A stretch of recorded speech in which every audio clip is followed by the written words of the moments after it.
He says, and I quote, Steve McQueen has nothing on me. You've heard of On Any Sunday with Steve McQueen? Well, I'm channeling my inner Steve McQueen. This is on Any Monday. I'm going to try not to mangle myself because right now, if you go to the hospital, they keep you for 14 days. So, no emergency room today, buddy.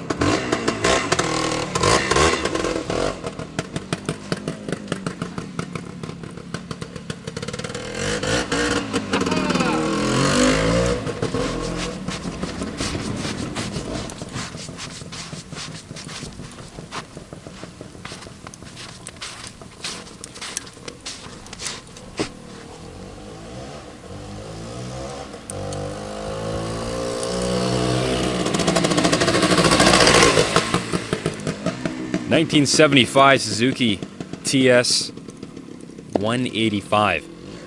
This thing's beautiful, and I'm gonna pull Ken aside in a minute because he's gonna trash this thing.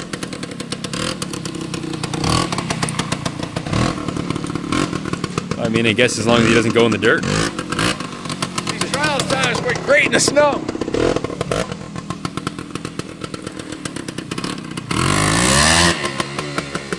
He's hooking up pretty good here.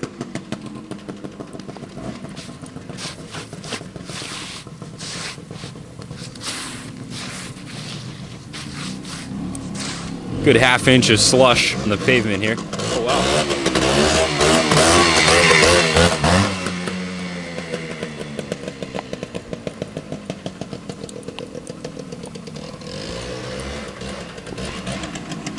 Bring it in!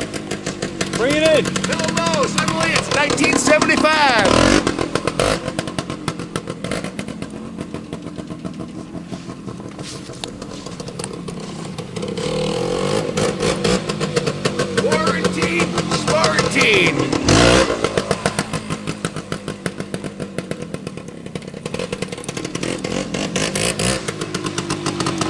I've got important news about the coronavirus. VP mixed with Castrol at 32-1 doesn't stand a chance.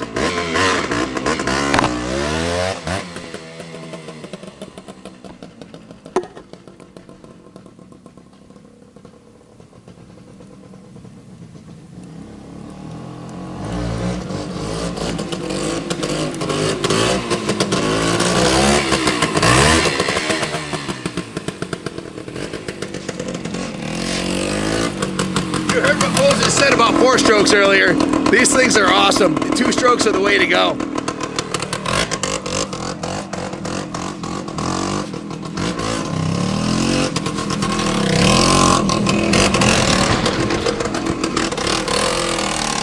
What a quirky little beast.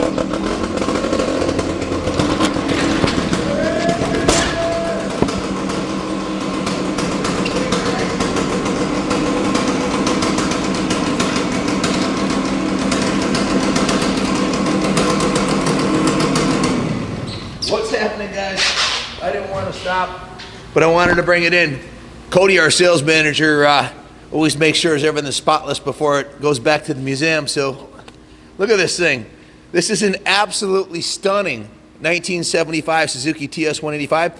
If this looks familiar, you probably saw it in the video from the guy that we bought the 4 SL175s in Pennsylvania, Mac, the SLs and the H1s. And you got a couple rags I can wipe it down with, new ones? Can you go down to the shop, grab a couple so you can wipe her down? Like I said, I was channeling my inner Steve McQueen riding this thing. This is from the era, the 70s. So check this thing out, man. Look at the paint job on this thing. Absolutely beautiful. I've got a work order I'll go over with you. This bike was super tuned by the Manic Mechanic himself, Jeff Castine at All Sport Cycle, and then it came here and our boys went through it and took it to the finish line. In any event, this bike was previously restored by Mac about 5 years ago, frame off restoration. He had so many bikes, he didn't ride it very much after that. It just sat. So when it came to us, it needed to be gone through again. And we took it to the next level. This is the paint job Mac put on it. Fantastic paint job. The tank inside and out is absolutely beautiful. It had a frame off restoration, like I said, 5 years ago. That means the engine came out, the wheels came off, the forks came out. It was dismantled to the very last nut and bolt. The cost to do a restoration on that today is over $4,000, a nut and bolt frame up restoration. When he did that, he put new tires on it, and if you take a close look at the tires, you can see these tires have less than on average, the bikes that Mac had, he put about 30 miles on them after he restored them. So he'd restore them, ride them, and then put them in his shop. And he sold the bikes because he was building a brand new shop. And we're going down to see him in Pennsylvania sometime in the near future and check out his new shop. It's absolutely beautiful. He has a tree repair service, and he does the bikes in the winter when he's slow or whenever he has any downtime, kind of as like a hobby. But take a close look at the rims on this bike. Take a look at the tires. Take a look at the paint job. Look at the motor. It's absolutely stunning top to bottom. Beautiful bike. We just repainted the front and rear fender. The front and rear fenders were painted by us in-house here. The bike was thoroughly detailed by the boys, and Cody's going to get the snow off it. That's just snow. There's no salt in that, and there's no sand.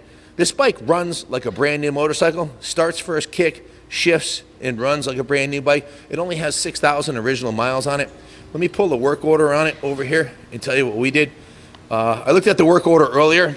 It was a $2,300 work order for services that we performed since we got it. And if you add on what Mac had done on the original restoration, there's been an obscene amount of time and money put into this baby. Kenny's trying to clean his expensive camera off. So it was in our detail shop for 9.5 hours. They steam cleaned it, repainted the chassis, repainted the front and rear fenders, vapor blasted the wheel hubs, polished the rims in all aluminum. They repainted the motor and touched up the controls with miscellaneous hardware, and other various small pieces were taken off and cleaned in the vapor tank. The service shop had a total of 6.5 hours that we had done on the bike. And to start with, it's got a new left mirror, new right mirror. I'll go through the parts list. A brand new, look at the gold chain, absolutely beautiful, works well with the orange paint job on it. The headlight on it is when we got it from Mac, it needed a new headlight. That's a brand new Suzuki OEM, that means original equipment manufacturer, NOS, or new old stock front headlight. That retails for over $200. Our cost was $140 plus shipping on that. It has a new set of NOS rear turn signals, which have some shelf patina on them. In other words, the turn signals don't look new, but they came out of the box when we got them. They've just been sitting on the shelf, bouncing around for 40 years. So the tachometer cable is not on the bike right now. We ordered a brand new one that's incoming. If you look at the original handlebar grips from when the bike was, I believe these are the original grips, and levers and bars are in mint shape. You can see the headlight ears are beautiful, and those are repainted along with the headlight bucket when the bike was originally done. So the gear lube is new. The air box and air filter was clean, and a new air filter was installed. The lights, all the lights work. The battery is brand new. We did install the new headlight. The speedometer right now, when I was riding it around, it was actually going from like 10 to 60 miles an hour back and forth real quick. The speedometer cable needs to be replaced, and possibly the speedometer. We found one on eBay, a whole setup, speedometer and cable for $150. The cable is usually about $40-50. We didn't buy it because this is original mileage on it. We don't want to change the speedometer, but if you want to put a brand new speedometer on there, you can for about $150. So we're selling it with this one, which is now not working properly because it needs a speedometer cable. So we installed the turn signals. The wiring harness on the bike was also replaced by Mac when he did the bike 5 years ago, and you can see when you look at it, all the wires are brand new. Those are not 45-year-old wires. Everything underneath here looks beautiful. The oil injection still works perfectly, and just a really well done, well-preserved machine. The exhaust was taken off, cleaned, painted, and a new exhaust spring was installed, and the new headlight was installed. Tires, as I said, are brand new. The gas tank was taken off when it came here. If you look inside of here, it looks brand new. Everything's nice and shiny. They used the bicarbonate sodium blasting method, and first Jeff Casting and All Sports Cycle cleaned it with a chemical, and then we soda blasted. This is not a coated tank. I hate when tanks are coated because it always peels off and falls apart in 5 years. That looks like it just came out of the box in 1975. Beautiful job by the guys here. Doc actually did that. So the horn works, the turn signals work. Jeff up at All Sports Cycle took the carb off, cleaned it, and put it in his carb cleaning tank, cleaned it, jetted it, went through all the jets. Again, he had flushed the tank of it, and then we did the bicarbonate sodium blasting. He installed the new rectifier in it for the charging system, and that's about it. So, new rectifier, new fuel filter, and a gallon of non-ethanol VP fuel is in there. So this fuel will last. I've seen bikes 14 years start right up after sitting for 14 years with VP in it. It's guaranteed not to go bad. 70s were hot for enduros manufactured in Japan. The TS series had by far the best brakes. And that's coming from a Yamaha fan. I'm a big fan of the DTs, the RTs, and the CTs, the early 70s stuff. But I'll tell you what, in the era of piston port induction motors, very basic two-stroke machines, there's a profound difference in like the way that they rev throughout the different size motors, the 125s, the 185s, 250s, and the 400s. The 185 is my favorite personally. This is a sweet machine. They're a little more free revving, and these bikes are quick. I have the work order here. The bottom line on the work order was $2,297. Now that's just what we did to it. 9.5 hours in a detail shop in the paint shop, 6 hours in the service booth, and then $131 for Jeff to clean and rebuild the carb and the work he did. So this doesn't include what Mac had originally done, which was a frame-off restoration. The paint job on the tank, to send out a tank and have it come back like that with new graphics, you're going to spend at least $500. Then painting the frame, dismantling it, he probably dropped.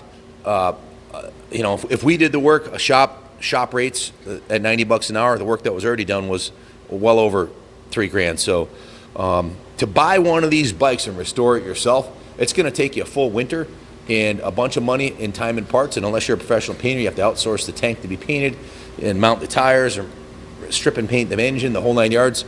If you think you're going to buy one for $1,500 that needs to be taken to this level, well, hope you're patient and you got a lot of cash because it takes a long time to do it. You're better off buying one that's done and just ride off in the sunset. This is ready to take to the beach tomorrow. Passenger pegs on it. It is street legal.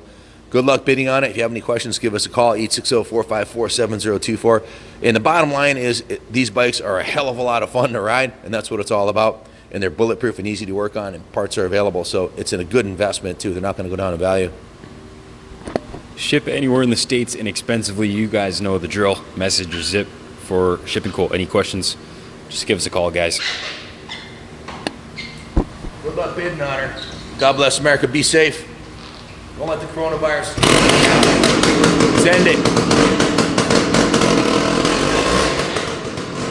Bulletproof, reliable Sunday rider. Take it to the show. Go for a spin. Register it. Enjoy it. Hold on to it for a couple of years. Sell at a profit. What'd you say? I just wanted to tell you guys, I've ridden a lot of TS185s back from my teens. My friend Scott Schroer had one. We've sold a dozen of them over the years. That's the best running one I've ever ridden. It runs like a brand new motorcycle, and it's 45 years old. Kaplan America approved. Absolutely.